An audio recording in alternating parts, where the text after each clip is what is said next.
Being a defensive player in today's NFL is pretty rough. The game, more than ever, is geared towards offense. Yet, against all odds, we've seen some of the best defensive players perhaps of all time in the recent years. There are certainly quite a few guys that are playing right now that are a shoo-in for the Hall of Fame. But then there are others who only look like they're a lock. So today, we're going to help you differentiate between the two.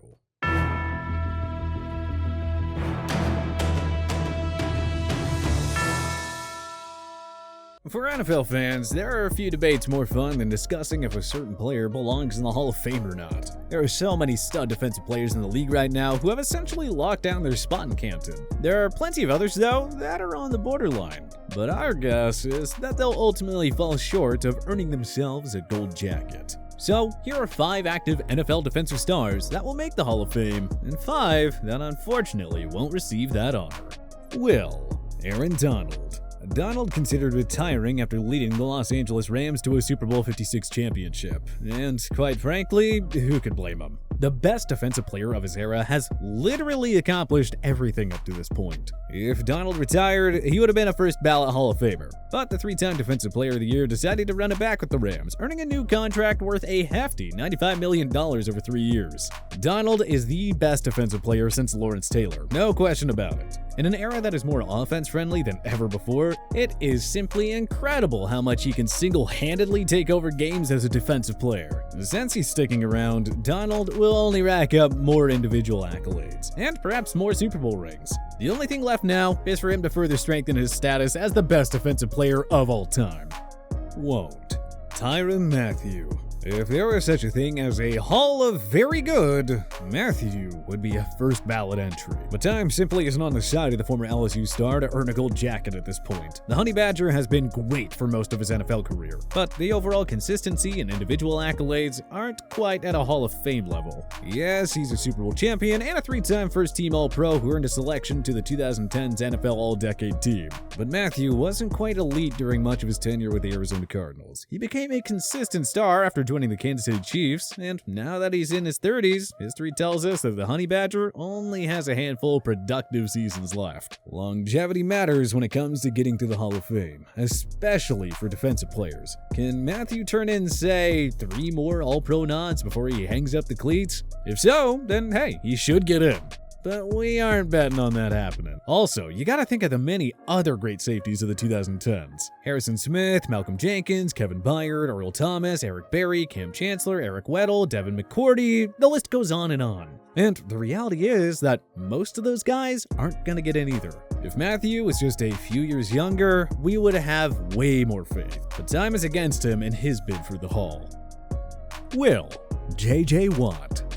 Injuries have unfortunately derailed the past half-decade of Watt's career, otherwise there's no telling what kind of stratosphere he could have reached. Perhaps Watt, not Donald, would be the consensus best defensive player of this era. Fortunately for Watt, his jaw-dropping 5-year run from 2012 to 2015 will be more than enough to secure a gold jacket. The man can retire today and he'd enter in year 1 of eligibility, no questions asked. Watt ran away with the 2012, 2014, and 2015 Defensive Player of the Year awards. He led extremely flawed Houston Texans teams to division titles in 2011, 2012, and 2015. Part of the Career 100 Sack Club, a healthy Watt constantly commanded double teams and could take over a game with his ability to stop the run, attack the QB, and bat down balls at the line of scrimmage.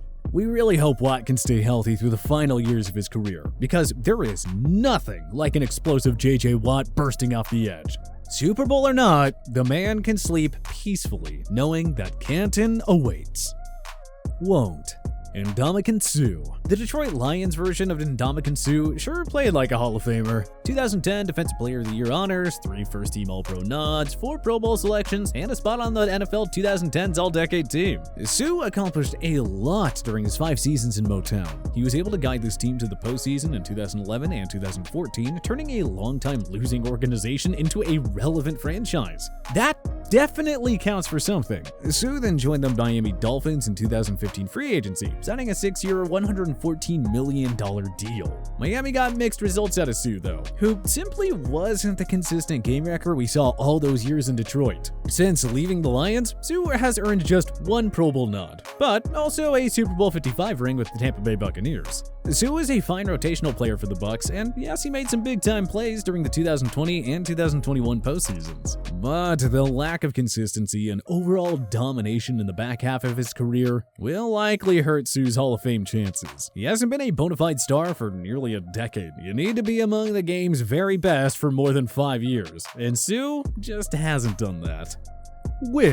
Bobby Wagner. This is another lock, as few linebackers in this day and age have been more consistently dominant than Bobby Wagner. The 6-time first-team All-Pro was the backbone of the Seattle Seahawks defense for 10 whole years. The Legion of Boom got most of the love during Seattle's run as a heavyweight contender, but trust us, they don't reach 2 Super Bowls and win one of them without Wagner. It's hard to believe now, but a ton of folks thought Wagner was a big-time reach at number 47 overall back in 2012. Instead, he and fellow 2012 draftee Russell Wilson worked to defy the odds and turn the Seahawks into a force in the NFC. Wagner earned Pro Bowl selections in each of his final 8 years with the Seahawks. He only missed the playoffs twice during his 10-year tenure there. After Ray Lewis's retirement in 2013, Wagner slowly but surely cemented himself as the new face of the NFL linebacker position. And the thing is, Wagner is far from done. After his release from the Seahawks, he signed with the NFC West rival Los Angeles Rams. Playing alongside Aaron Donald, we wouldn't doubt Wagner's chances of adding another championship ring or two. But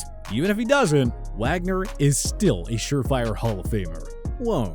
Cameron Hayward. The longtime Pittsburgh Steelers standout hasn't been elite throughout his career. Rather, he's been very good for a very long time. There's a difference there, though. Hayward has always been a productive playmaker on Pittsburgh's D, dating back to his 2011 rookie year. But he's never been in the discussion for the best defensive tackle in the league. Being at or near the very top at your position for a certain period of time matters when it comes to garnering Hall of Fame votes. It doesn't help that Hayward has played with so many other big-time stars during his tenure in Pittsburgh. This includes TJ Watt, James Harrison, Minka Fitzpatrick, Lawrence Timmons, and Hall of Famer Troy Polamalu. Fair or not, it's been hard for Hayward to stand out when the Steelers have employed so many game wreckers on defense. He's not going to reach the 100 career sack club, and he doesn't have any Defensive Player of the Year or All-Decade team honors. The Steelers' D wouldn't be so dominant all these years without Hayward. But individual accolades and accomplishments matter for the Canton committee, and in that regard, Hayward falls a little bit short in the Hall of Fame conversation. Von Miller.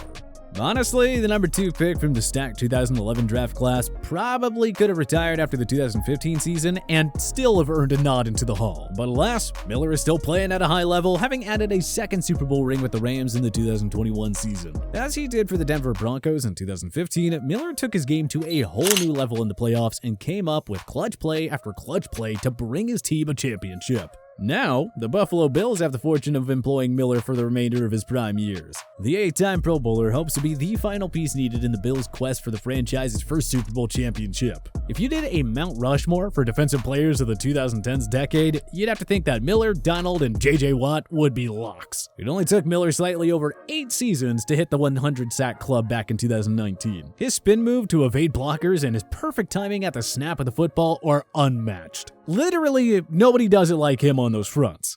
He's playing in Buffalo right now, but the next stop for the Super Bowl 50 MVP will likely be Canton, Ohio. Stephon Gilmore. Perhaps there was no better cornerback in the game than Stephon Gilmore during his 4-year run with the Patriots, which spanned from 2017 to 2020. Gilmore earned 3 Pro Bowl nods, 2 first-team All-Pro selections, the 2019 Defensive Player of the Year award, and, most importantly, a Super Bowl 53 ring during his time in Foxborough. That 4-year stretch alone is kinda Hall of Fame worthy. If only Gilmore played like that during his entire tenure with the Buffalo Bills. Unfortunately, injuries limited Gilmore in 2020, and he appeared in just 8 games during the 2021 season with the Carolina Panthers. So, he essentially lost 2 prime years there. Gilmore simply doesn't have the long-term dominance to garner Hall of Fame consideration. Since his career 2019 season, the likes of Jalen Ramsey, Tre'Davious White, Jair Alexander, Marshawn Lattimore, and Marlon Humphrey have all developed into much better cornerbacks. Gilmore is past his prime and realistically only has a couple of quality years left in him. Sadly, he wasn't elite for long enough for the Canton committee to consider voting him in. Perhaps if he spent the majority of his career with the Patriots, this would be a whole different conversation. Well, Jalen Ramsey. Hey look, the 3rd Rams player to make our list. That's some defense, alright. It's too difficult to project where younger corners like Jair Alexander, Tre'Davious White, and Marlon Humphrey will be a few years from now. But Ramsey has been arguably the #1 cornerback in the game since 2017. Even if Ramsey retired today, we'd like to think he'd receive the Terrell Davis treatment and get in for an extremely decorated career in such a short time. But don't worry, Ramsey isn't retiring anytime soon. Playing cornerback in today's pass-happy league is tougher than ever before, especially when you consider the rule changes and tacky penalties that defensive backs get flagged for. But Ramsey has been up for the challenge time and time again, and his perseverance led him to the mountaintop during the 2021 season when his Rams won Super Bowl 56. Ramsey is the golden standard for how a cornerback should play in this day and age. His football IQ and athleticism are world class. He's not afraid to get physical with other corners, and while he may trash talk a lot, he's always been able to back it up. At just 27 years of age, Ramsey is only entering his prime now, which has to be a scary thought for opposing defensive backs. Won't.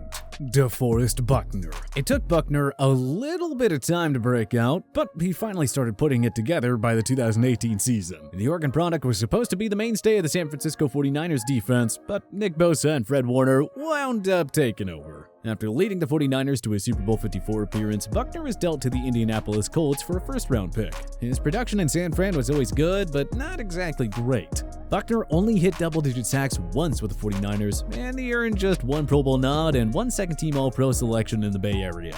Buckner has elevated his game since joining the Colts, but time simply isn't on the side of the veteran defensive tackle to piece together a Hall of Fame resume. He's already spent more than half a decade in the league, and the resume simply doesn't stack up with what other elite pass rushers have accomplished. The sack totals aren't Hall of Fame worthy, the small quantity of All-Pro and Pro Bowl honors don't help, and make no mistake, it's Darius Leonard who runs that defense, not Buckner. We expect Buckner to remain a Pro Bowl caliber player for a few more years, but he simply hasn't done enough up to this point to even garner consideration. Right now, we're seeing prime Buckner, but in a few years, regression will take over.